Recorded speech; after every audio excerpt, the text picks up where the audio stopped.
Assalamualaikum warahmatullahi wabarakatuh.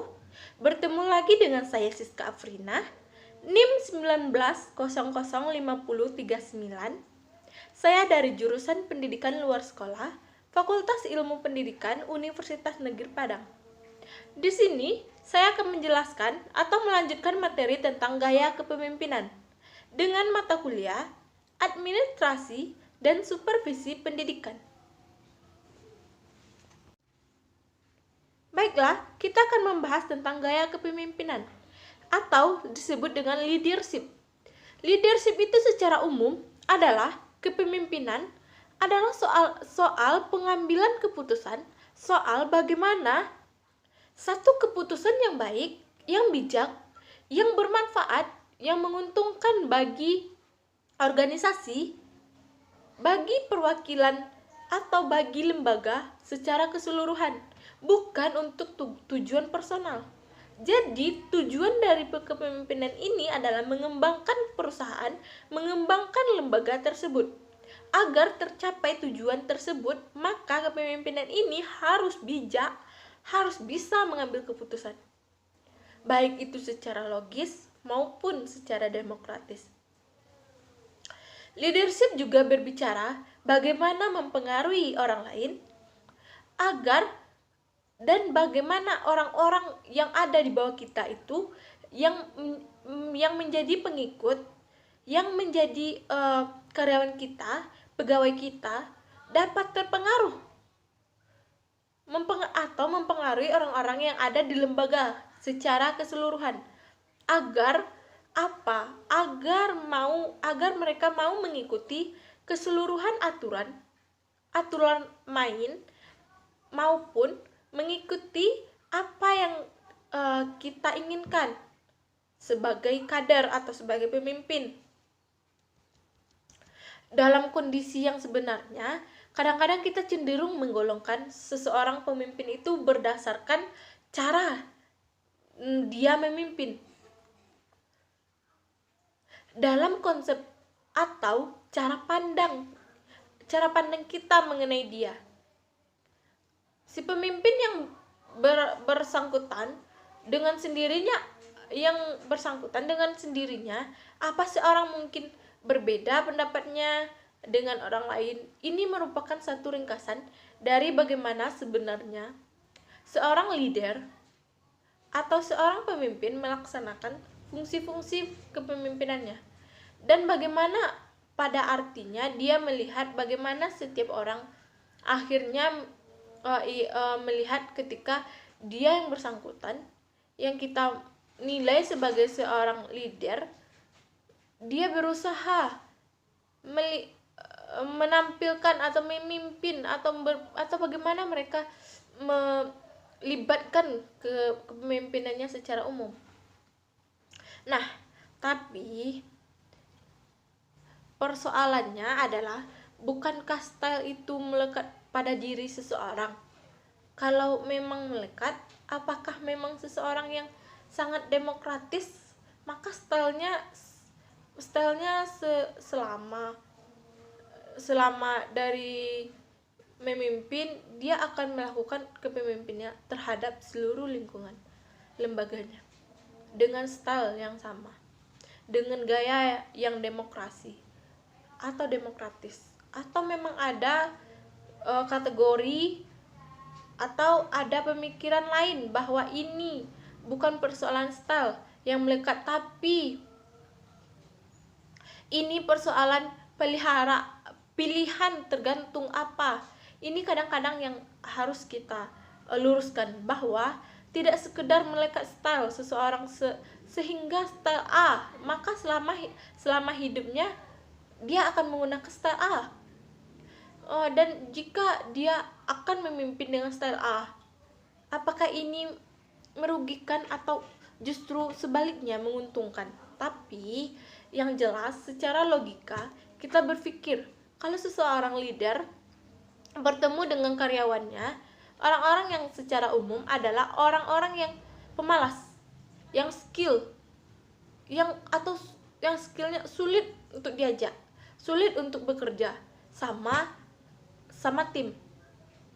Meski diperintah apakah berdaya seorang dengan gaya style demokratis tadi untuk menghandle mereka. Nah, sekarang apakah dalam menerapkan style memimpin atau gaya kepemimpinan, dan ini menjadi pilihan atau memang menjadi style yang kita punya. Style seperti apa? Contohnya, saya sebenarnya termasuk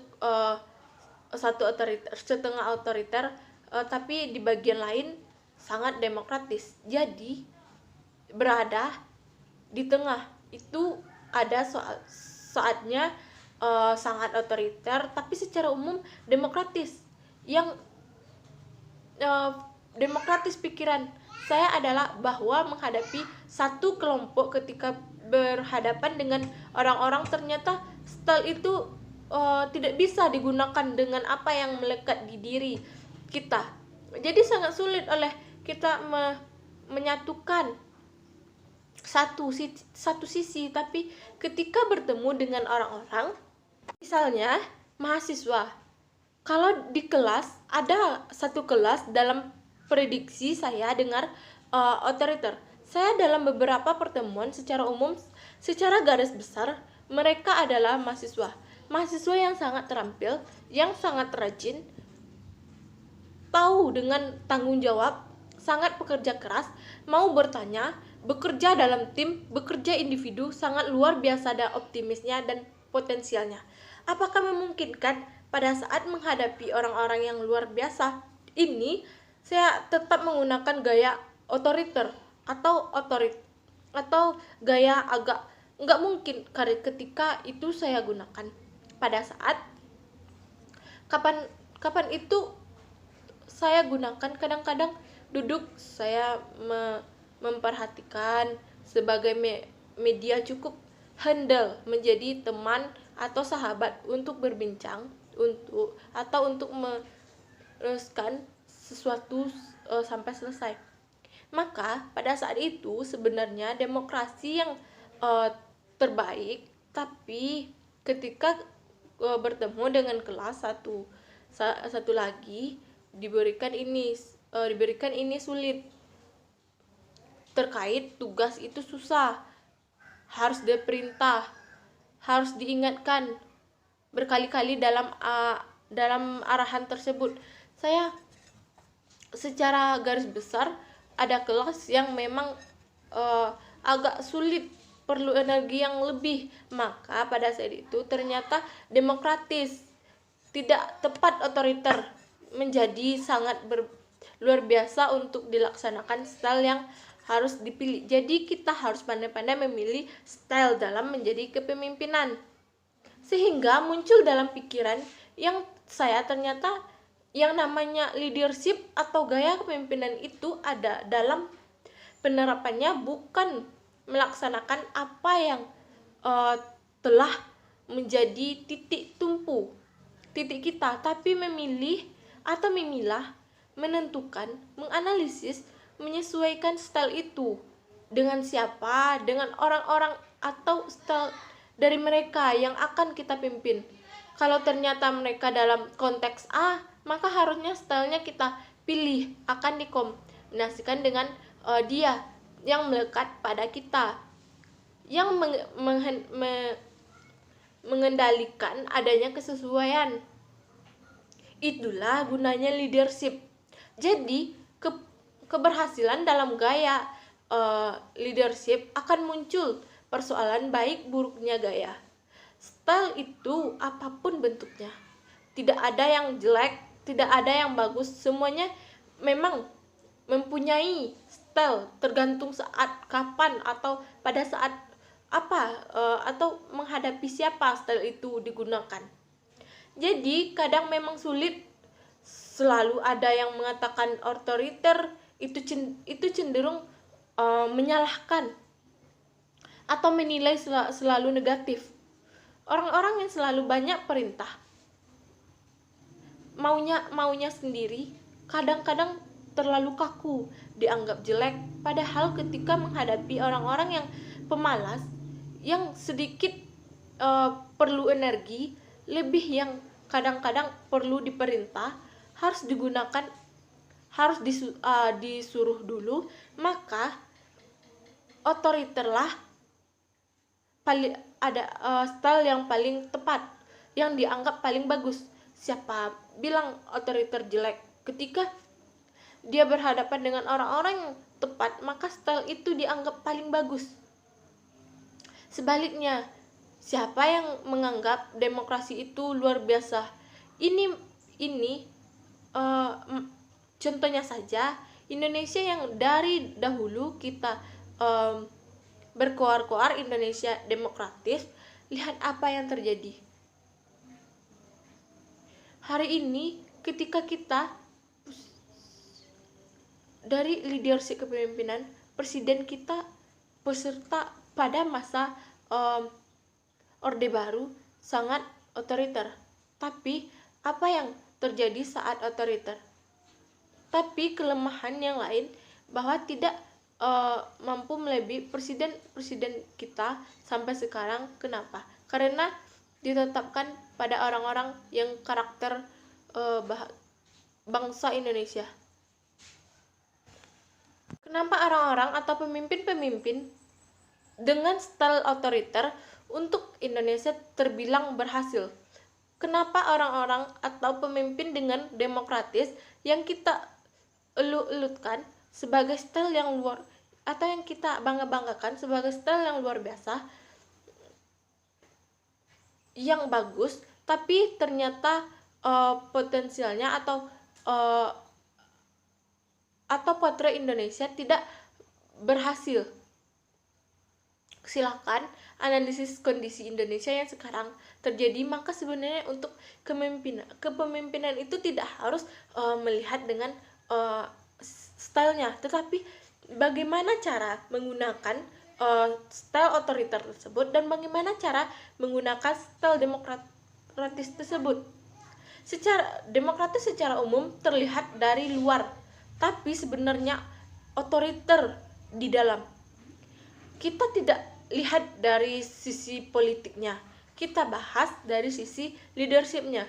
Kita tidak bahas dari sisi individunya, tetapi kita bahas tentang kelompok atau kepentingan politik leadership. Gaya kepemimpinan pada prinsip sebenarnya adalah cakupan bagaimana seseorang bertindak, bagaimana seseorang pemimpin melakukan kepemimpinan dalam konteks organisasi atau lembaga. Maka cara termudah membahas berbagai jenis gaya ialah dengan menggambarkan seperti apa jenis lembaga, seperti apa jenis organisasi, atau situasi yang dihasilkan, atau yang cepat bagi sebuah gaya atau style yang ditetapkan oleh si pemimpin tersebut. Ada satu pertanyaan yang barangkali akan muncul di pikiran kita ketika bicara tentang style, bicara tentang soal gaya kepemimpinan yang diterapkan oleh seseorang leader dalam memimpin selama tugasnya. Sebagai seorang pemimpin, apakah ada alat ukur buat kita sebagai orang yang menilai orang yang melihat apakah sebagai karyawan, sebagai orang yang udah ditanggungjawabkan, atau sebagai orang yang ada di lingkungan sekitar?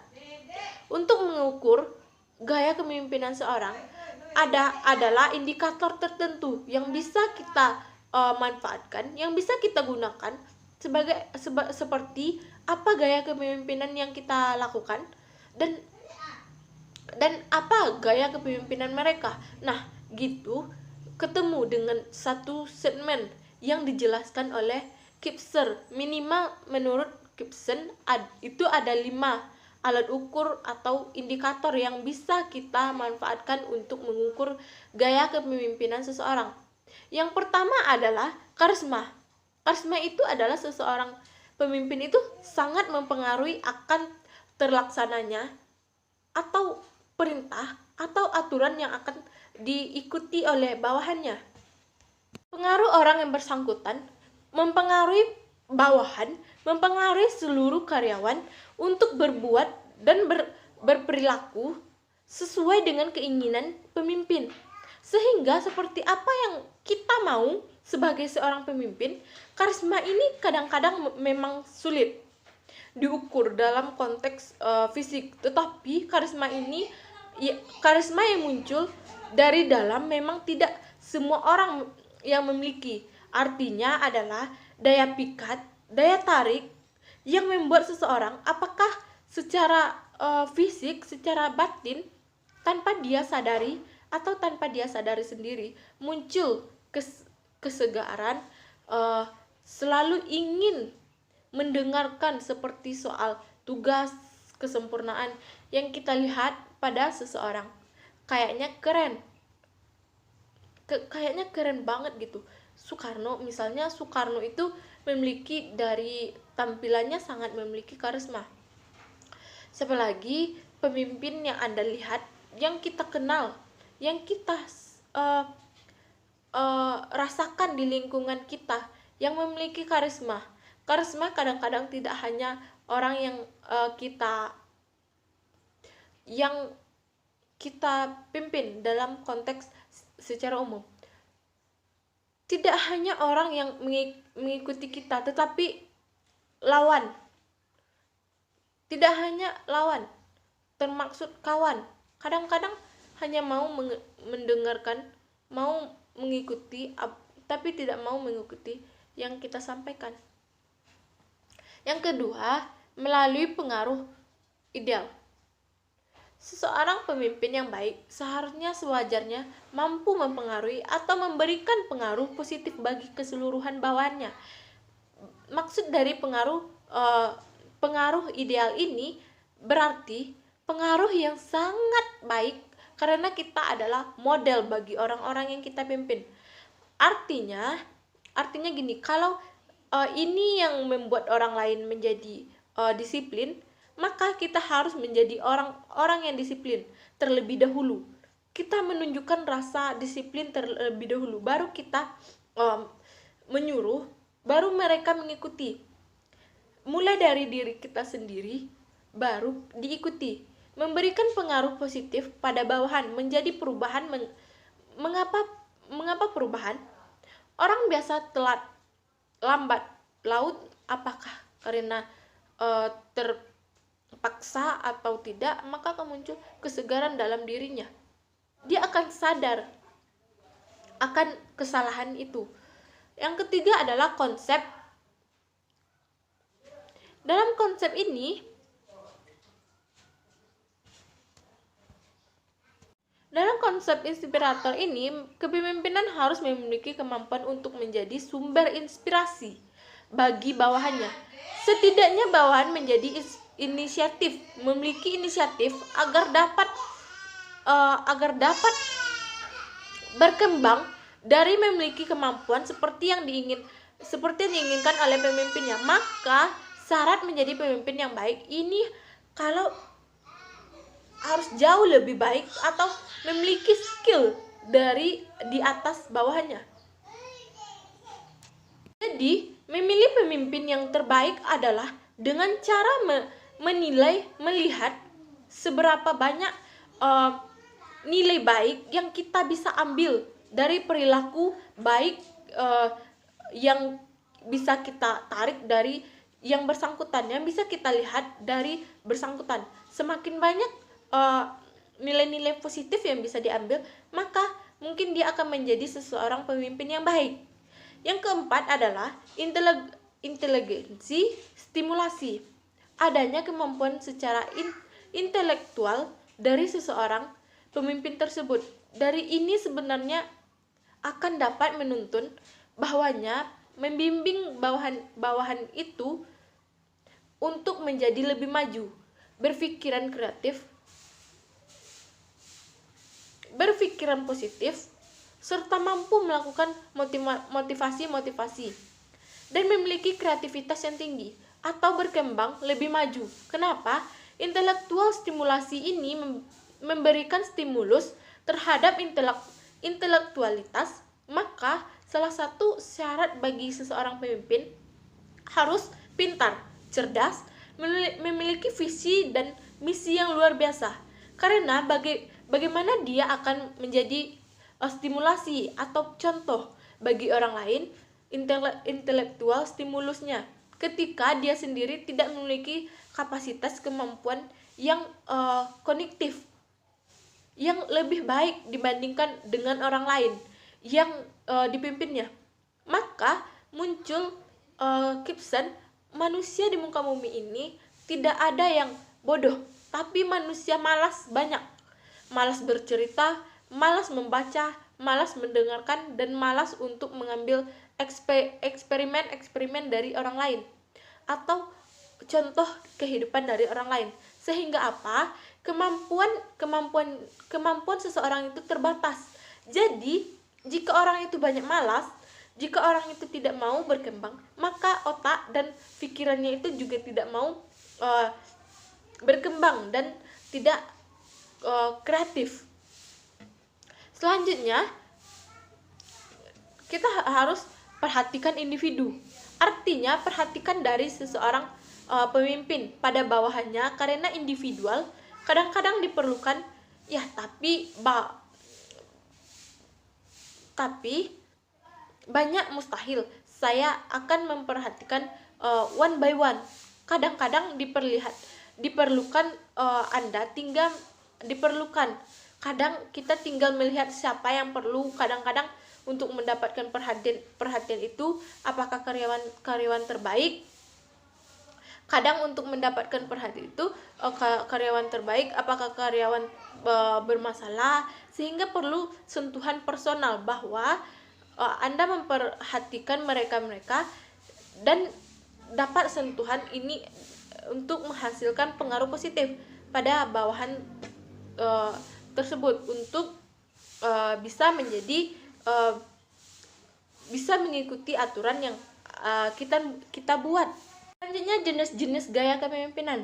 Dalam pemimpin karismatik ini adalah suatu energi yang sangat besar, ada daya tarik, ada daya wibawa, seperti yang tadi kita bahas di bagian sebelumnya. Daya tarik, daya wibawa yang luar biasa, yang tanpa disadari, bahkan tidak disadari sekalipun oleh leader yang kita maksud. Termaksud kita yang dipimpin, kadang-kadang kita tidak meyakini atau tidak menyadari. Tapi seakan-akan sesuatu itu membuat kita menjadi orang yang gampang dipengaruhi, mau mengikuti aturan. Sekali dia bicara, seakan-akan yang ada di dalam pikiran kita itu mengikuti aturan mereka. Kita menganggap aturan tersebut aturan sempurna. Ketika melihat penampilan kayaknya menyenangkan, luar biasa, kita terpukau dan terpesona. Itu yang kita sebut dengan karismatik, daya tarik. Dan tidak banyak Hamka Agus Salim sekarang tanpa disadari coba mengikutnya menjadi sangat luar biasa terhadap dengan this little. Misalnya, siapa yang kita jadikan teropong? Orang-orang yang memiliki karisma yang sangat tinggi. Itu menurut Hamka Agus Salim. Yaitu gaya kepemimpinan paternalistik. Paternal yang pendapatan adalah bahasa sederhananya kebapaan. Dengan sifat-sifat kebapaan secara umum, seperti itulah tipe-tipe kepemimpinan ini. Dalam cukup banyak, misalnya apa tipe style yang dilakukan oleh orang-orang yang memiliki gaya kepemimpinan ini. Itu menganggap bahwanya sebagai manusia yang belum dewasa atau tidak pernah dewasa. Kalau orang tua kita banyak bapak, kita ya begitu, terus membimbing, mengayomi. Karena apa? Pada satu titik dia belum percaya bahwa kita mampu untuk melakukan itu, seakan-akan kita masih anak kecil. Meski sebenarnya umur kita sudah tua, seberapa atau anak-anaknya sendiri yang perlu dikembangkan. Nah, itu menurut anggapan dari leader. Dengan tipe ini, yang kedua biasanya style atau tipe dari gaya kepemimpinan ini adalah pemimpin yang selalu berisi yang sepertinya saya bilang tadi, melindungi, mau mengayomi, dan mau membimbing. Di suatu sisi, enak sebagai karyawan, sebagai bawahan yang selalu merasa dilindungi, bahkan seperti orang pengen mempunyai pemimpin yang memiliki gaya kepemimpinan pater ini. Dalam kepemimpinan ini sangat dilindungi, diayomi sehingga kita bisa menjadi lebih baik. Jarang memberikan kesempatan pada bawahan, maka mereka tidak pernah seakan-akan punya kekuatan untuk menjadi seseorang dalam hal apa mengambil keputusan. Padahal untuk kondisi pekerjaan kadang-kadang untuk hal ini perlu, dan kadang-kadang harus ada situasi tertentu yang menuntut seseorang karyawan harus mampu mengambil keputusan. Tapi dengan gaya kepemimpinan pater ini, seseorang karyawan atau bawahan itu tidak bisa seenaknya mengambil keputusan. Yang keempat adalah hampir tidak pernah memberikan kesempatan pada bawahan untuk mengambil inisiatif atas satu kondisi yang terjadi di lembaga kerja atau perusahaan. Kenapa? Semuanya dibimbing, semuanya ditentukan oleh si pemimpin tadi, oleh si bapak kita tadi. Yang kelima, kebiasaan atau gaya dari pemimpin yang memiliki style paternalistik ini adalah hampir tidak pernah memberikan kesempatan pada orang-orang yang mereka pimpin karena karya atau bawahan untuk mengembangkan imajinasi dan daya kreativitasnya. Selalu bersikap mana tahu dia lebih tahu dari kita. Jadi mana tahu kita berhadapan dengan yang lebih baik dengan kita. Tapi pemimpin dengan gaya ini tidak memberikan kesempatan sedikit pun untuk bawahannya dalam berkreasi dan kreatif, karena dia tidak mau, karena dia melindungi bawahannya dan membimbing bawahannya. Sifat dari kepemimpinan ini adalah lebih banyak menggunakan sistem perintah atau komando. 2. Menghendaki kepatuhan yang luar biasa dari orang-orang yang dipimpin. Yang ketiga, sangat senang dengan hal-hal yang bersifat formal. Yang keempat, jarang sekali pemimpin-pemimpin terpikal ini menghendaki saran. Yang kelima, komunikasinya satu arah. Jadi komunikasi satu arah dari pemimpin ke bawahannya langsung, tidak memiliki perantara. Mungkin sekian materi penjelasan dari saya pada kali ini. Assalamualaikum warahmatullahi wabarakatuh.